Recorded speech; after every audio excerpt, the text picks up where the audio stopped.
आज हम example start करने लगे हैं। सो फर्स्ट एग्जाम्पल है, show that the function F X is equals to 1/2 is a solution of integral equation. So this is the equation. जब भी मैं बोलती हूँ कि X is equals to 1 is a solution of this equation, अगर हमारे पास इस टाइप की इक्वेशन हो तो मैं कब बोलती हूँ कि एक्स इज इक्वल्स टू 1 इस इक्वेशन का सोल्यूशन है। मैं एक्स की वैल्यू 1 इस इक्वेशन में पुट करके चेक करती हूँ कि ये इक्वेशन 0 के इक्वल आ रही है या नहीं आ रही। अगर x is equals to 1 value इस इक्वेशन में पुट करने पर मेरे को ये इक्वेशन 0 के इक्वल मिल जाती है, तो मैं बोलती हूँ yes it is a solution of this equation. Same ऐसे ही यहाँ पर हमें एफ एक्स की वैल्यू दी हुई है एंड एफ एक्स की वैल्यू मैंने इस इंटेग्रल इक्वेशन में पुट करनी है एंड चेक करना है कि ये 0 के इक्वल आ रही है या नहीं। अब इस इक्वेशन में एफ एक्स तो नहीं है बट एफ ईटा है।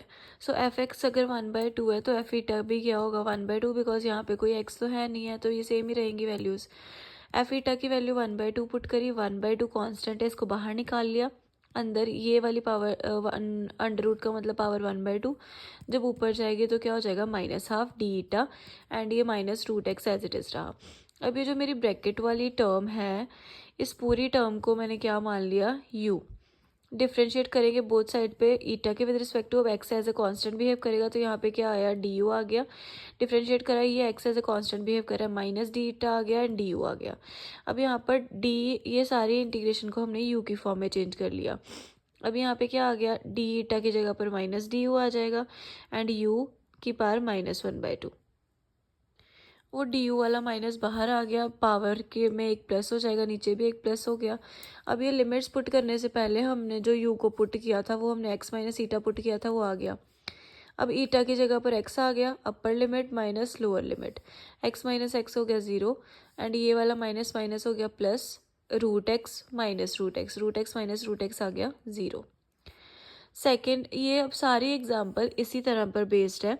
हमें एफ एक्स दिया होगा और हमने क्या चेक करना है कि ये जो गिवन एफ एक्स होगा हर एग्जाम्पल में वो सोल्यूशन है, वो is the given Volterra integral equation या फिर फ्रेडहोल्म इंटेग्रल इक्वेशन जो भी हमें दी होगी उसका ही एफ एक्स सोल्यूशन है या नहीं, ये हमें चेक करना होगा।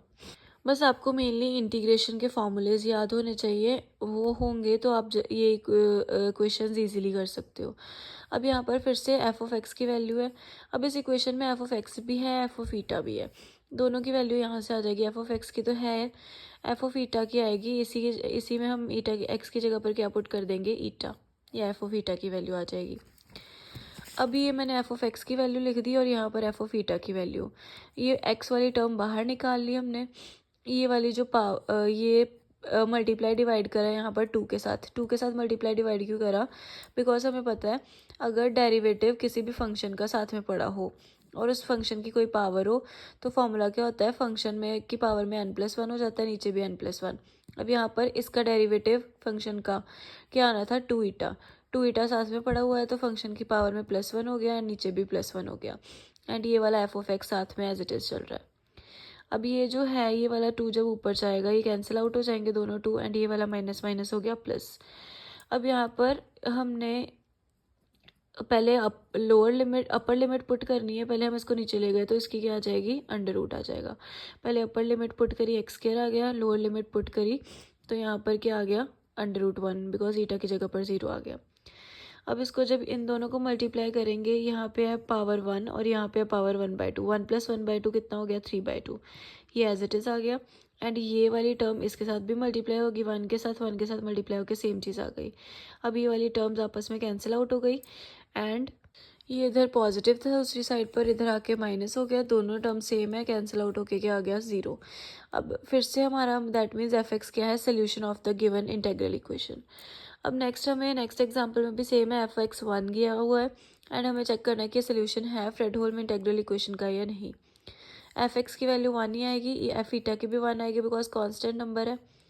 अब इसको इंटीग्रेट करेंगे, एक्स को भी इससे मल्टीप्लाई कर लिया एंड एक्स 1 से मल्टीप्लाई होगा। एक्स तो कांस्टेंट है because integration with respect to eta हो रही है, so integration of 1 D eta क्या आएगी ईटा। तो इसमें भी इंटीग्रेशन ई ऑफ एक्सपोनेंशियल की बार इसकी एज इट इज़ आ गई, ईटा का यहाँ पे कॉफिशिएंट गया एक्स, नीचे एक्स आ गया, एक्स के साथ एक्स कैंसिल हो गया, अपर लिमिट पुट करी लोअर लिमिट पुट करी, यहाँ पे भी अपर लिमिट लोअर लिमिट, इसमें मल्टीप्लाई करा एक्स आ गया, यहाँ पे भी अपर लिमिट पुट करी ई एक्स आ गया, लोअर लिमिट पुट करी की पार 0 आ गया। ई की पावर 0 1 हो गया, ये 1 1 cancel, x and x cancel, E x के साथ ई एक्स कैंसिल, एंड ये हमारे पास क्या आ गया 0 के इक्वल। सारे क्वेश्चंस इसी तरह से सॉल्व करने हैं, जो भी गिवन एफ एक्स वैल्यू होगी वो इंटेग्रल इक्वेशन में पुट करके चेक करना है। अगर 0 आ रहा है तो yes it is a solution, अगर नहीं आ रहा तो no it is not a solution.